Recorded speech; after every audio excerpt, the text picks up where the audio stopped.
Hello everybody, welcome back.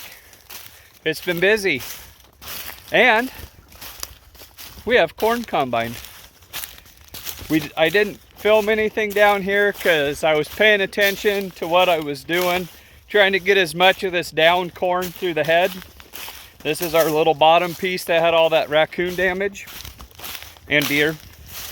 It looked really good for what was left. Everything went through pretty good. I picked up most of it that had ears. Part of it was a pain, but we got it done. Now I'm out front. Just started working on the corn maze, and I need a wagon. So I'm walking down here to grab my Tahoe because I had to fix coil. Combining along and it just shut off.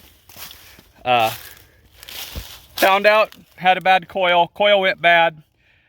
Looking at it, it's the original one to the combine. 30 bucks later, I have it running, no problem. What do you do? Story of our life. You know, the worst of it is it's something that we use, a day every year. I might move it a couple different times, but oh well. I'm moving my stuff off my seat from fixing it, but having a good day. I'll get the wagon moved and I'll show you what we've got going on. All right, everybody. Yesterday didn't go as planned. Ended up having to go help elsewhere with vehicle issues. So I didn't get any more filmed yesterday. So this is now Tuesday the 3rd. I did get some of this combined up here.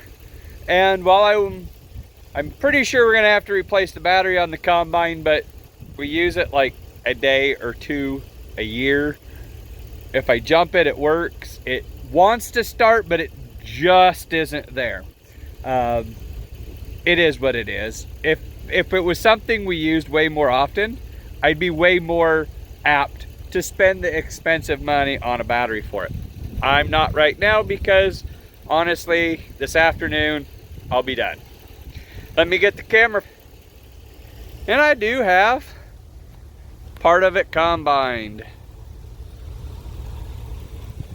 And this stuff is tall, but it's doing a pretty good job. I'm really happy with it. We are getting some shelling in the head. Combine parts for my non-combine or non-farming friends. This is a header or a head. Let me see if I can back this. There we go. This is a header or a head. You can have anywhere from a 2 to like a 16 row. And they either come in wide, what they call wide or narrow. There are different widths. You can get different. Typically, a wide row is set for 38 inches. For the row, or 36. This one is adjustable, that's why it's slotted in the snoot, which is the deal that separates the corn, or 30 inch.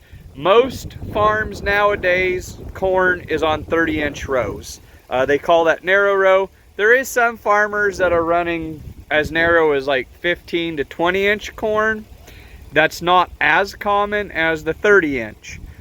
This little combine, we do have a 3-row head, which would be a 3-row narrow, which would be the 30-inch rows. I plant with the old planter with the wide row, so we're using the 2-row. This combine, you wouldn't want to put anything else. The next size bigger combine usually has a 4-row on it.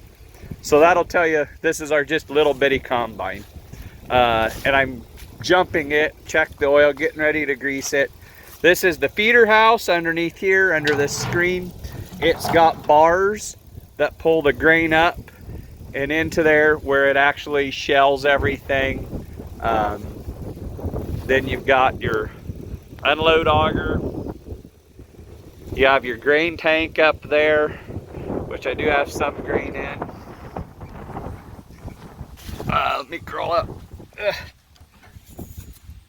Oh, it's hard to do one-handed. Let me get up over the...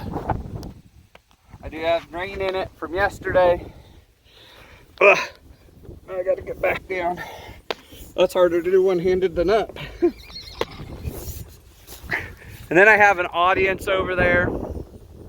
And then all of the shelled cobs and all of the husk and all the other stuff that comes in through the combine comes out the back and it separates it. I am getting a little bit of shelling and grinding of the corn, this is ground corn dust, because this corn is extremely dry. I mean, it's just our little cute little 3300. Works really good for what we need it for here, because I typically grow 2 acres. It's just a pretty cute little thing. But getting it worked on, the paths make it weird in here when you're working on it. It just kind of makes it weird. But there you go. We're gonna get this thing worked on. I'm gonna get the chains oiled up. I greased it yesterday and didn't run it long enough to need to grease it again, but the chains look a little dry after oiling them yesterday. So we're going to oil them again. Just because the thing sits more than it does, and it's hard on chains not to keep them oiled up. So there's a little motor up in there, it's a little 4-cylinder gas engine. Works for what we need it for. Hopefully I can upgrade sometime, but I don't know. Let's get this thing running and we'll show some combining.